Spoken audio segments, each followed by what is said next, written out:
안녕하십니까. 12월 28일 화요일 오후 1시를 넘기는 시간입니다. 내년 3월 9일 대통령 선거까지는 오늘부터 정확하게 72일을 남겨둔 시점입니다. 6.29 선언 이후에 이번 대통령 선거는 8번째의 대통령 선거입니다. 저는 이 8번째에 이르는 이 대통령 선거 과정에서 제가 주체적으로 참가한 일도 있고 아니라 하더라도 현장에서 이 선거 과정을 지켜본 여러분과 더불어 정인의 한 사람인데, 이번 대선에서처럼 여당 후보가 그리고 야당의 당대표가 악령에 찌들고 악령에 씌인 사람이 등장해가지고 이 대선판을 어지럽히고 있는 경험은 제가 처음 경험하는 일입니다. 악령이라고 하는 것은 제가 뭘 말하느냐, 원한을 품고 나 아닌 다른 사람에게 재앙을 내리게끔 하는 영혼과 정신 상태를 말하는 것입니다.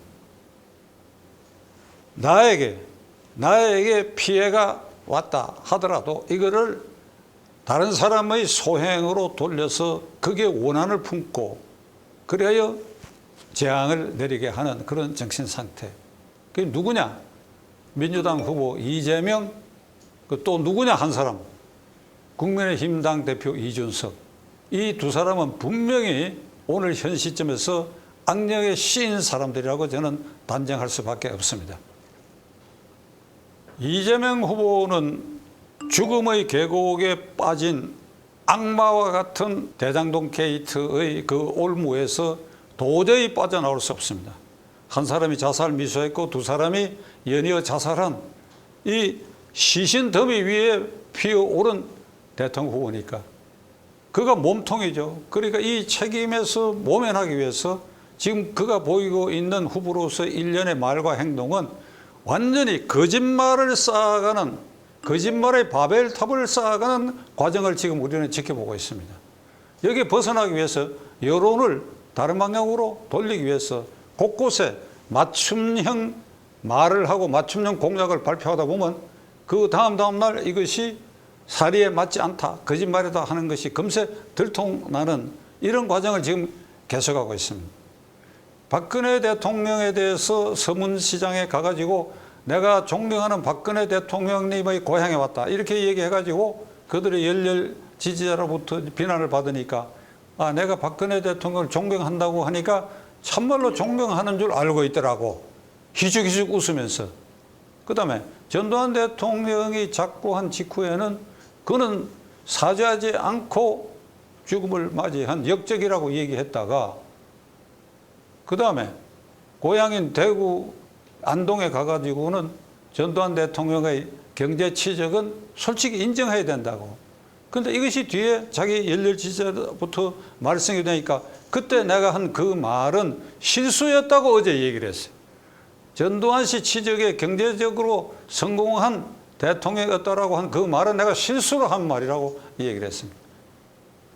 그는 지금 양도세나 종합부동산세를 완화 내지 법을 개정해서라도 환급해서 다시 돌려주겠다 하는 이런 공약을 하고 있는데, 지금 수도권의 집값을 올리게 된 결정적 요인 중에 하나가 대장동 개발 계획 과정에서 싼 값으로 땅 주인으로부터 땅값을 치르고 사서 그리고 그 아파트를 지어가지고 그 분양가 상한제를 없애가지고 막대한 이익을 난 그 부분을 몇몇 사람들이 갈라먹는 그 대장동 게이트를 설계하고 시행한 주범이 그 이재명 씨죠. 그래 수도권 땅값을 선도해서 올리는 역할을 한 것이 그게 대장동 개발이었다. 이게.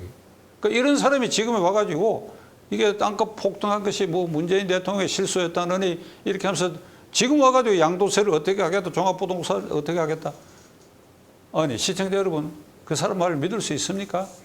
국가원수는 헌법 66조에 행정부 수반은 동시에 외국에 대해서 나라를 대표하며 헌법 소의 책임을 진 국가원수입니다. 국가원수의 말 한마디는 천금의 무게를 가져야 되는데 지금 이 사람이 만일 대통령이 된다고 한다면 그리고 대장동 게이트를 안고 대통령이 되는 것이니까 그렇게 되면 어찌 되느냐. 이걸 묻기 위해서 수단 방법을 가리지 않고 온갖 말을 요소를 퍼뜨려 가지고 이를 뒤바꾸고 하는 이런 일을 우리는 목하게 될 것이고, 그런 과정에서 국가의 재정은 파탄나고 국민의 사기는 떨어지고 나라의 국격도 현저히 떨어지게 되는 이런 불행한 것이 지금 내다보이고 있지 않습니까? 국민의힘당 이준석 대표는 선대위 상임 공동위원장 중에 한 사람이었는데, 지난주에 이 자리를 박차고 나는 이 자리를 맡지 않겠다, 이 자리를 포기 선언을 한 이후에, 그 이후에 어제까지 매일 하는 일이 언론 인터뷰를 통해 가지고 아군 진지를 포격을 하고 있어. 여기에다가 대고 되는 말 안 되는 말을 쏟아내면서 주 공격 목표를 윤석열 대통령 후보에게 맞춰가서 공격을 하고 있습니다. 나는 윤석열 후보 앞에서 알랑거리는 정치를 하지 않겠다.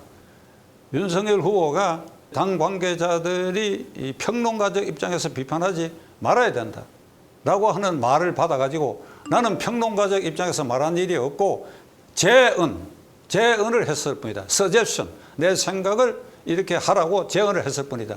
이런 식으로 발뺌을 하면서 계속 포격을 가하고, 그래야 이 분란 때문에 당의 지지율, 그다음에 윤석열 후보의 지지율이 현저하게 떨어지는 이런 사태를 맞이하고도 그는 전혀 반성의 여지 없이 이런 망나니 행동을 지금 계속하고 있습니다.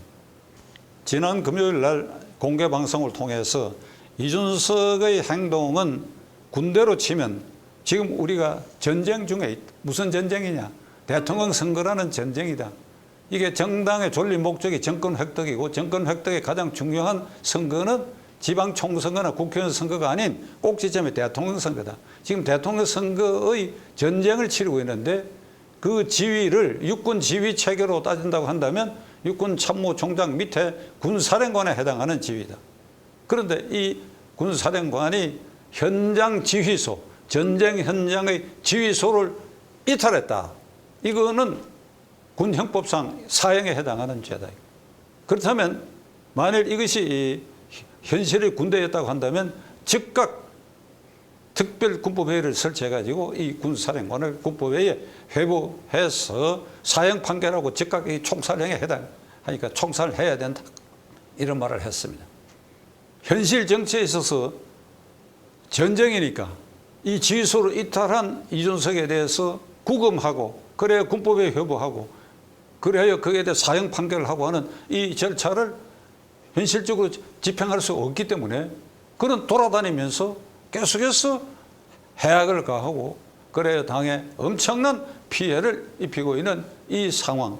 그가 정상적인 머리로서는 할 수 없는 일, 분명히 악령에 씌워져 있어. 무언가의 악령에 씌워져 가지고 어떤 원한을 품고 있어. 그래서 그것을 다른 사람에게 전가해가 재앙을 내리게 하는데, 그의 현재 표정을 보면 희죽희죽 웃고 다니는 표정이에요. 이를 아주 만끽하고 그 즐거움을 느끼는 그런 표정이에요. 윤석열 후보와 총괄선대위원장 김종인 위원장은 이준석 전 상임공동위원장에 대해서 준엄한 징벌을 가해야 됩니다. 그러니까 군으로 치고 전시와 같으면 이게 총살력에 해당하는데, 이게 정치 전쟁을 치르고 있는 중이니까 그를 야무지게 퇴출시키고, 그래야 그의 잘못에 대해서 국민들에게 널리 알리고 하는 그런 결단을 반드시 보여야 됩니다. 시청자 여러분, 저는 이준석의 행동에 대해서 분노를 금치 못하는 가장 핵심적인 이유 중에 하나는 이겁니다. 11월 5일 날 윤석열 후보가 대통령 후보로 탄생한 직후에 그가 보인 행동, 1차로 지휘소를 이탈한 일이 있죠. 이른바 울산 파동을 일으키고. 그러나 지금까지 그의 말과 행동 가운데 3월 9일 대통령 선거의 의미를 어떻게 그가 받아들이고 있나에 대해서 저는 의문을 가질 수가 없습니다. 그 입을 통해서 종북 주사파 친김정은으로 정권으로부터 이 정권을 탈환해야 된다 하는 이런 절박한 말을 한 번도 한 일이 없고 제가 들은 일이 없습니다. 어떤 언론을 통해서도 그는 희죽희죽 웃는 모습으로, 예를 들면 대장동 게이트에 김문기 씨가 사망했다라고 하는 뉴스를 접하고 그가 한 말은 이겁니다. 1번 플레이어를 조사하지 않으니까 검찰이, 그러니까 그 핵심 인물이 결국은 스스로 목숨을 끊은 거 아니냐. 1번 플레이어, 이런 한가한 소리를 하고 있어요. 찍어서 이재명을 찍어서 당대표 같으면 찍어 누르듯이 국민들에게 호소해야지. 이 악령에 시던 이재명 때문에 이런 일이 있었다. 아니에요. 이게 완전히 평론가적 입장에서 얘기했고, 그리고 3.5일 대통령 선거의 의미에 대해서도 평론가적 입장에서 그냥 편안한 마음으로 뭐 정권 교체는 될 것이다. 나를 함부로 대하면 정권 교체는 어렵다. 이따위 소리만 했지. 대한민국 헌법 질서, 자유민주주의 체제의 위기, 그 붕괴 위에 직면해가지고 지난 5년 동안에 한미동맹을 훼손하고 오로지 김정은에게만 모든 신경을 집중해가지고 서울 오는 꽃게를 내주는 것도 서슴지 않는 이런 정책을 편 이 정권을 계속해서 5년 더 이상 연장한다고 하면 대한민국의 존립이 위태로 된다라든지 이런 말을 토로한 걸 한 번도 들어본 일이 없습니다. 어떻게 이런 사람이 당대표가 되느냐.